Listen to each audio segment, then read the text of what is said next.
प्रिय दर्शकों नमस्कार। मेरे प्रिय दर्शकों, ऋषि ज्योतिष में आपका स्वागत है। ऋषि ज्योतिष समय समय पर आपका मार्गदर्शन करता रहा है। मैं सबका बड़ा धन्यवाद देना चाहता हूं कि आप मेरे वीडियो बड़ी उत्सुकता से देख रहे हैं। आशा करता हूं आगे भी देखते रहेंगे। आज के वीडियो में एक महत्वपूर्ण हम आपको जानकारी दे रहे हैं। एक लगभग यानी 47-45 साल का जो पुरुष है, उसका एक प्रश्न आया है कि गुरुजी, मैंने अपने समय में 3 बार सिविल सर्विसेज के लिए ट्राई किया, कोशिश की, और जैसा कि सिविल सर्विस में मेरे नौजवान जानते हैं, पहले प्रिलिमिनरी होता है, उसके बाद मेन होता है और उसके बाद साक्षात्कार होता है। उस पुरुष ने, उस जवान ने अपने उस समय में, जबकि उसकी आयु सीमा थी, तो 3 बार सिविल सर्विस का यूपीएससी को कंप्लीट किया और तीनों बार मेन को पार कर दिया, लेकिन साक्षात्कार में रह गया। तो वो जानना चाहता है मेरे वीडियो देख करके कि गुरुजी, जो होना था तो हो गया, लेकिन बताओ क्या कारण थे मेरी कुंडली में जो मुझे मेरा इतना लक्ष्य होते हुए भी और मुझे सफलता नहीं मिली। दर्शकों, उसकी कुंडली का यह विश्लेषण करने से आज जो मेरे युवा वर्ग है, मेरे जो जवान है, मेरे जो बच्चे हैं, जो मेरी लड़कियां हैं, जो पुत्र हैं, जो संतान है, जो मेरे, वो भी अगर इस समय से गुजर रहे हैं, उनका भी कहीं ना कहीं यह वीडियो कुछ ना कुछ मार्गदर्शन करेगा। तो आइए बात करते हैं उसके वीडियो में क्या कमी थी, उसके मतलब जन्म कुंडली में क्या कमी थी और किस तरह से वो सफल नहीं हो पाए। दर्शकों, जातक का जन्म 20 जून 1976 कृष्ण पक्ष 8 उत्तरपादा नक्षत्र 2 रविवार को हुआ। अभी जातक की आयु 2413, आप अंदाजा लगा लीजिए कितने साल की हो गई है। वो 2423, 47 साल की वो हो गई है। जन्म के समय पर मीन लगन उदय हुआ। मीन लगन के 12 डिग्री विद्वान है और लगन में चंद्रमा 7 डिग्री लेकर के स्थित है। कृष्ण पक्ष 8 का चंद्रमा है, बली है। 8 के बाद जैसे जैसे जाएगा तो वो कमजोर होता जाएगा। द्वितीय भाव में मेष राशि में केतु 16 डिग्री विराजमान है, वहीं पर गुरु 26 डिग्री लेकर के विराजमान है। तृतीय भाव में वृषभ राशि में बुध 12 डिग्री लेकर के विराजमान है। चतुर्थ भाव में सूर्य 5 डिग्री लेकर विराजमान है और शुक्र 5 डिग्री 30 मिनट लेकर के विराजमान है। मिथुन राशि में सूर्य बिल्कुल शुक्र के साथ है, बिल्कुल एकदम अस्त है, कोई प्रभाव ही नहीं, समझ लो, मान लो। पंचम भाव में कर्क राशि में शनि 8 डिग्री लेकर विराजमान, वहीं पर मंगल नीच राशि में 26 डिग्री लेकर विराजमान है।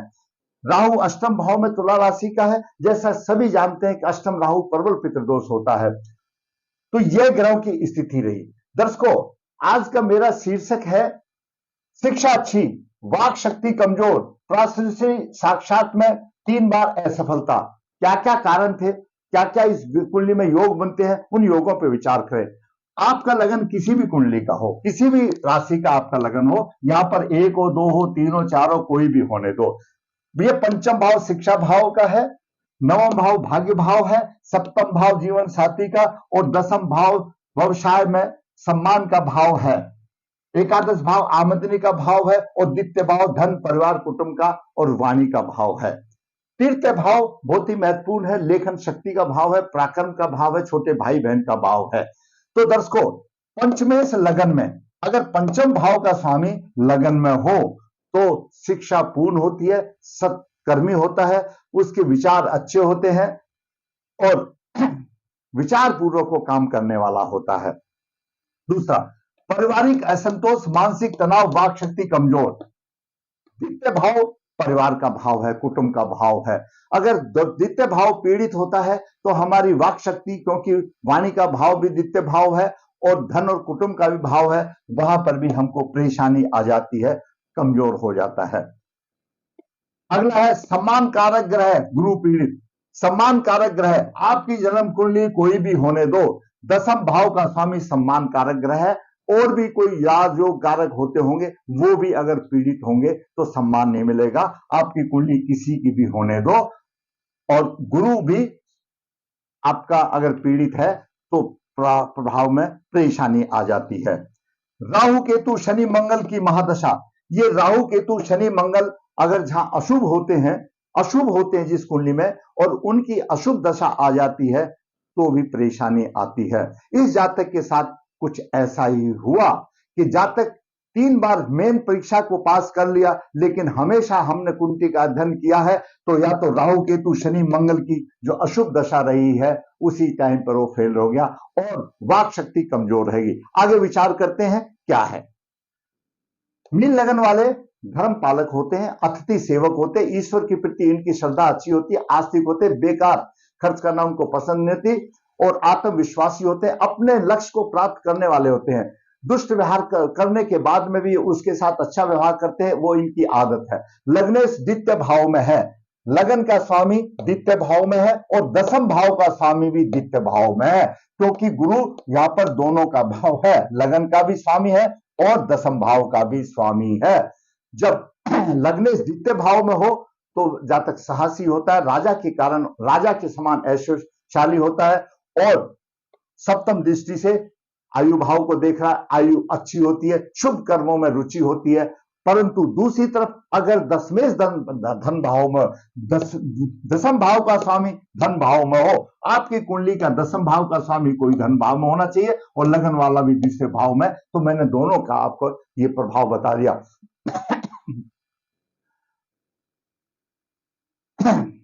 दसम भाव का स्वामी अगर धन भाव में हो तो ऐसा थोड़ा सी लोभी प्रकृति का होगा, वो तो कोई बड़ी बात नहीं, हर आदमी आज के जमाने में अर्थ का युग है, लोभी होता ही है।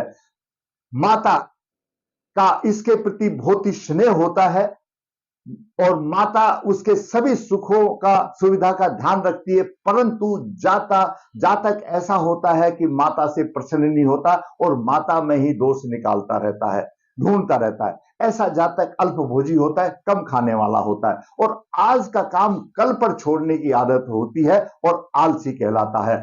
दसवें शुभ ग्रह है, अगर आपका दसम भाव का स्वामी शुभ ग्रह है तो ऐसा दसवें पिता का सुख प्राप्त करेगा, पैतृक धन संपत्ति भी मिलेगी, गुणों की खान होती है और राजपक्ष ओर से सम्मान से मिलने वाला होता है।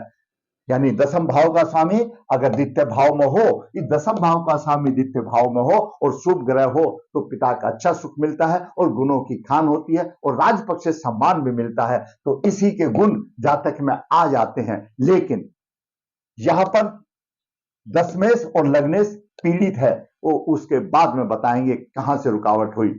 अब बात करते हैं सूर्य की। सूर्य छठे भाव का स्वामी या चतुर्थ भाव में है, ऐसे ही कंपटीशन के लिए संघर्ष भी बहुत जरूरी है, क्यों छठे भाव का संघर्ष है, संघर्ष का भाव है, और संघर्ष के भाव का स्वामी चतुर्थ भाव में है, घर के भाव में है, घरेलू सुख और प्रभाव में वृद्धि होगी, परंतु कुछ त्रुटिपूर्ण भी होगा। सप्तम दृष्टि से दसम भाव को देख रहा है, पिता का सहयोग, राज से सम्मान और व्यवसाय में लाभ होगा, पद प्रतिष्ठा प्रभाव की वृद्धि के लिए निरंतर प्रयत्नशील रहेगा और जीवन उसका आनंद पूर्वक बनेगा। यहां पर सूर्य भी उसको बनाने में मदद दे रहा है, जैसा मैंने आपको प्रभाव बताया। अब बात करते हैं चंद्रमा की। दर्शकों, चंद्रमा पंचम भाव का स्वामी है और लगन भाव में है।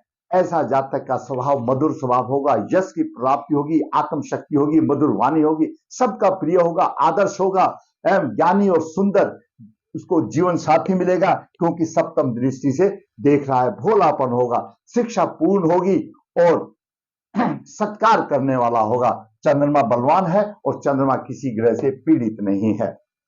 अब बात करते हैं मंगल की। दर्शकों, मंगल द्वितीय भाव का स्वामी है और नवम भाव का स्वामी है। द्वितीय भाव धन परिवार कुटुंब का भाव है तो नवम भाव भाग्य का भाव है और मंगल नीच राशि में हो गया, पंचम भाव में नीच राशि में हो गया, जबकि मिथुन लगन मिल लगन के लिए मंगल सहयोगी बनता है, क्यों भाग्य का स्वामी होता है, और पंचम भाव में नीच राशि में हो गया। यहीं पर एक समझने वाली बात हो जाती है कि मंगल पंचम भाव में नीच राशि में है और चंद्रमा केंद्र से केंद्र में है और लगन में है, मंगल का नीच भंग हो रहा है। इसी बात को ध्यान से सुनो, यहां पर मंगल पंचम भाव की हानि कर रहा है और पंचम भाव लगन में बैठा है, तो सिर्फ पंचम भाव के लिए वो जो उसका अशुभ प्रभाव है वो खत्म हो गया, क्यों पंचम भाव का स्वामी लगन में बैठा है। बाकी तो मंगल नीच का है तो नीच का ही रहेगा, अपनी दशा अंतरदशा में नीच का ही प्रभाव देगा, लेकिन क्या है, पंचम भाव की हानि नहीं करेगा क्योंकि चंद्रमा यहां बैठा हुआ है उसके हिसाब से।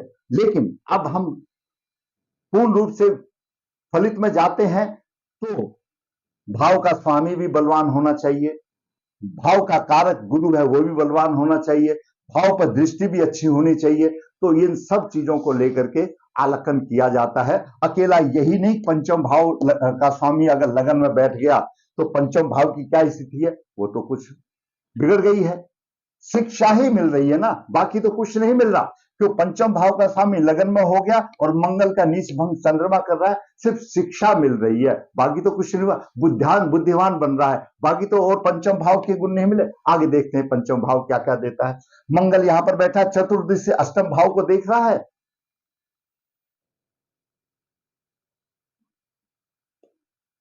कष्टों पर काबू पाएगा।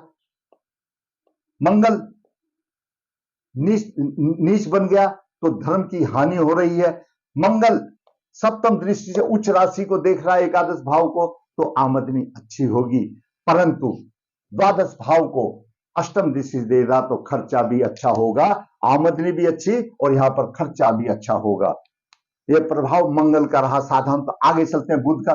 बुध दर्शकों चतुर्थ भाव का स्वामी है और सप्तम भाव का स्वामी है, दो भावों का स्वामी है। बुध केंद्रापति दोषी है, लेकिन चलो ठीक है।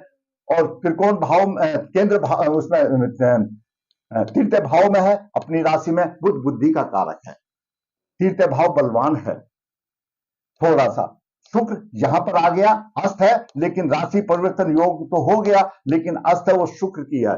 तो बुध यहां पर लेखन शक्ति अच्छी बन रही है, विचारधारा अच्छी बन रही है, उसका स्वभाव अच्छा बन रहा है, मधुर स्वभाव बन रहा है, तो उसमें कोई समस्या वाली नहीं। भाई बहन का सुख भी अच्छा मिल रहा है, माता भूमि का मकान भी मिल रहा है, धर्म का पालन करने वाला यशस्वी और भाग्य को भी थोड़ा सा साथ देने वाला है। अभी बात कर रहे गुरु का, मैंने आपको प्रभाव बता दिया, गुरु लग्नेश और सप्तमेश है और द्वितीय भाव में। अब बात करते हैं शुक्र की। शुक्र दर्शकों सूर्य से बिल्कुल एकदम नजदीक है, 5 डिग्री पर सूर्य, 5 डिग्री पर शुक्र है, इसका प्रभाव हीन है। अगर कुंडली में, मीन लगन की कुंडली में अगर शुक्र अगर ठीक स्थान पर नहीं है तो अस्त होने से भी, क्योंकि शुक्र अष्टम भाव का स्वामी है और तृतीय भाव का स्वामी है, दोनों अस्त स्थान है, इतना कोई फर्क नहीं पड़ता। अब बात करते हैं शनि की। दर्शकों शनि एकादश भाव का स्वामी है, द्वादश भाव का स्वामी है और पंचम भाव में है। शनि संतान पक्ष में हानि होगा, बुद्धि के पक्ष में कठिनाई होगी और यहां पर तीसरी दृष्टि से सप्तम भाव को देख रहा है, व्यवसाय में उन्नति होगी और स्त्री पक्ष से सुख मिलेगा। सप्तम दृष्टि से अपने भाव को देख रहा, आमदनी अच्छी होगी, आमदनी अच्छी होगी। और दसम दृष्टि से यहां पर द्वितीय भाव को देख रहा है, द्वितीय भाव पीड़ित होगा क्योंकि नीच दृष्टि से देख रहा है, द्वितीय भाव पीड़ित होगा। अब बात करते हैं राहु की। दर्शकों राहु अष्टम भाव में है, कष्ट होंगे, खर्च अधिक होगा, पंचम दृष्टि से देख रहा है, यहां पर भी राहु खर्च अधिक करा रहा है, अष्टम दृष्टि से देख रहा है, सप्तम दृष्टि से यहां पर फिर द्वितीय भाव की हानि कर रहा है, द्वितीय भाव की हानि कर रहा है और नवम दृष्टि से यहां पर चतुर्थ भाव को भी देख रहा है, सुख की भी हानि कर रखी है। राहु की 16 डिग्री है और सूर्य के 5 डिग्री है। थोड़ा बहुत ऐसा है वो नेग्लेबल प्रभाव मान लो, क्योंकि 11 डिग्री से ऊपर थोड़ा सा डिस्टेंस है, थोड़ा सा है, उसको हम चलो नहीं मानेंगे, कोई बात नहीं, 12-13 डिग्री तक प्रभाव रहता है। वैसे भी राहु यहां पर पीड़ित कर रहा है। अब बात करते हैं केतु की। केतु धन भाव में है, मेष राशि में धन की हानि, कुटुंब की हानि, शत्रुओं पर प्रभाव में कंट्रोल करेगा और सप्तम दृष्टि से अष्टम भाव को देख रहा है, पायल जैसी ऐसी गुप्त रोगों में बीमारी हो जाएगी। और नवम दृष्टि से दसम भाव को देख रहा है, यहां पर दसम भाव में उतार चढ़ाव देगा, परेशानी देगा। ये मैंने ग्रहों की स्थिति बताई। अभी दर्शकों देखिए, जातक का प्रश्न था, मैंने 3 बार मेन में पास किया लेकिन साक्षात में रह गया।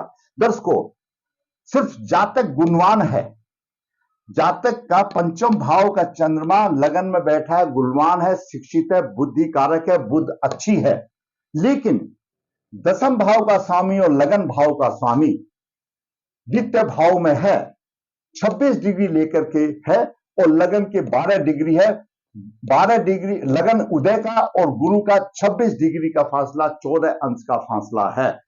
गुरु कमजोर है, दसम भाव का स्वामी गुरु कमजोर है, लगन भाव का स्वामी गुरु कमजोर है, क्योंकि लगन के उदय अंश 12 डिग्री है और इसके 26 इंच से 14 इंच का फर्क है। 12-13 तक कुछ फायदा रहता है। दूसरी तरफ राहु के 16 डिग्री हैं और राहु और केतु के 16 डिग्री, गुरु के साथ केतु है, गुरु पीड़ित हो गया। यहां पर गुरु पीड़ित हो गया। गुरु किसको रिप्रेजेंट कर रहा है? खुद को रिप्रेजेंट कर रहा है और दसम भाव को कर रहा है, दस और पिता के शुक्र को प्रभाव दे रहा है, तो द्वितीय भाव पीड़ित हो गया।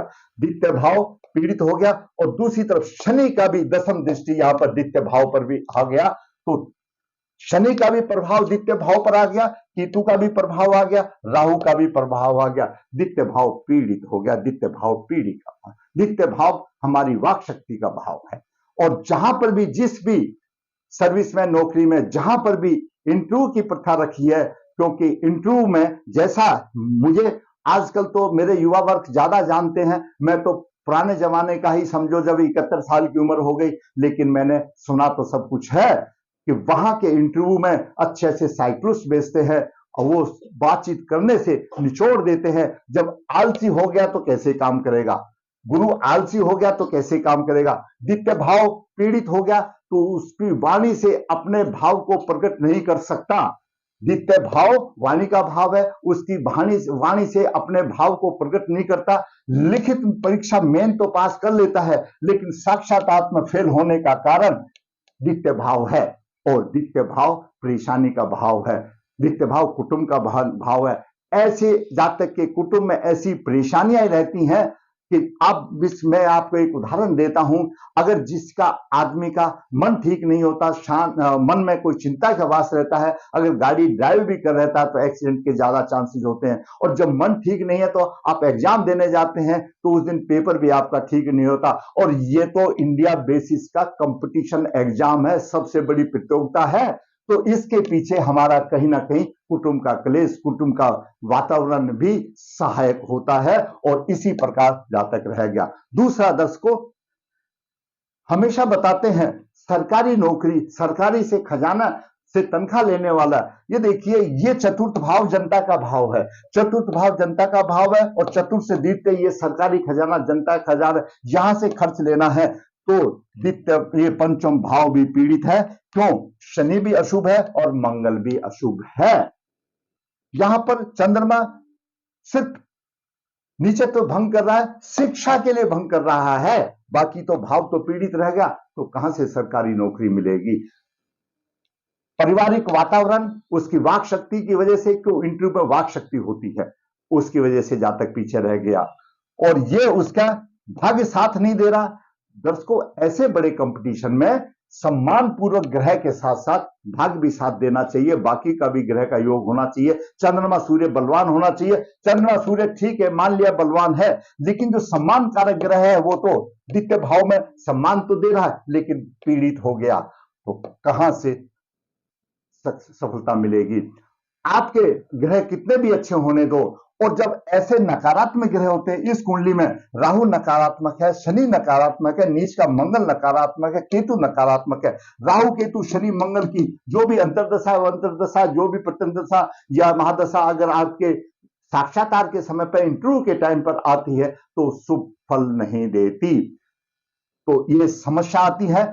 आज तो शुक्र की महादशा चल रही है, शुक्र अस्त है, वो भी ठीक नहीं है उसका, क्योंकि जो शुक्र अस्त होता है, अष्टम भाव का स्वामी, तृतीय भाव का स्वामी, कहां से फल देगा? शुक्र की महादशा 27/1/2013 27/1/33 तक चल रही है, शुक्र अस्त है। अब जातक ने हमारे वीडियो देखे तो अपना वृत्तांत बताया।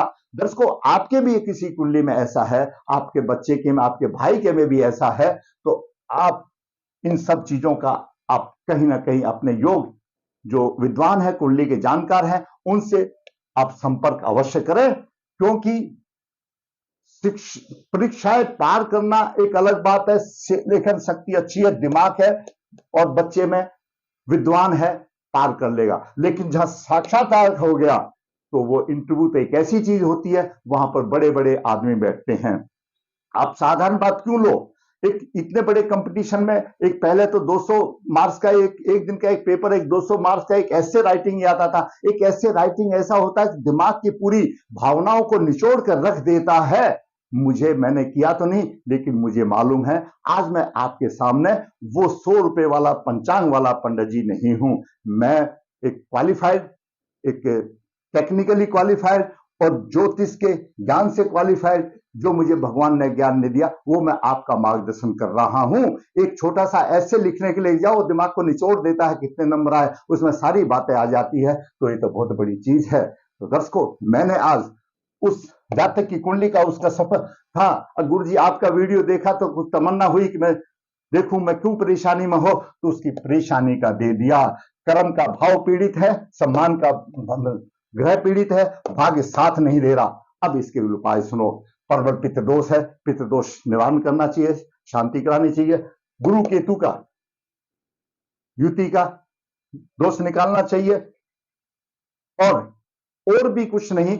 पितृदोष निकालने के बाद इस जातक को गुरु का रत्न पुखराज लगन में धारण करे, गले में धारण करे। गले में धारण करने से मैं आपको प्रभाव बता देता हूं। अगर आप मान लिया यहां पर मैं गुरु बैठा देता हूं, यो मैंने गुरु आपको बैठा दिया, यहां पर गुरु बैठा दिया, तो गुरु की पंचम दृष्टि यहां पर होगी, नवम दृष्टि यहां होगी, सप्तम दृष्टि यहां होगी। भाग्य को भी ऊंचा उठाएगा और शिक्षा को भी उठाया जाएगा, सारी प्रॉब्लम खत्म हो जाएगी। नारायण बलि श्राद्ध करें और गुरु का रत्न धारण करें और सूर्य को अर्घ देना ना भूलें। आप मुझे 3-4 महीने के बाद ही बताइए, आपको कुछ ना कुछ फायदा होगा, कुछ ना कुछ फर्क मिलेगा।